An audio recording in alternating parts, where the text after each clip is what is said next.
zaman. Qəribədir dövr zaman, elə də olur, belə də olur. Ha, Qafiyə şeyxdən geldi. Həyatda mən bildiyimin hər bir şeyin mümkünü var. Orxan yalan danışmayıb, hər sözündə düzgünü var. Həyat belədir, qəmli günü, dərdli günü, xoş günü var. Bu imtahandır, imtahan, elə də olur, belə də olur.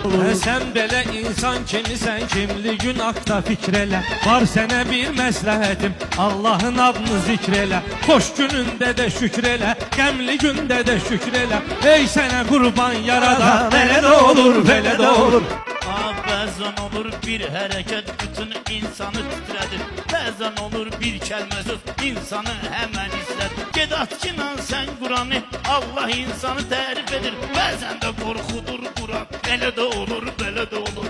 Orxan elə yaxşı bilir, simpahayanla danışır. Bu mənə fikirdən danışır, başqa gümanla danışır.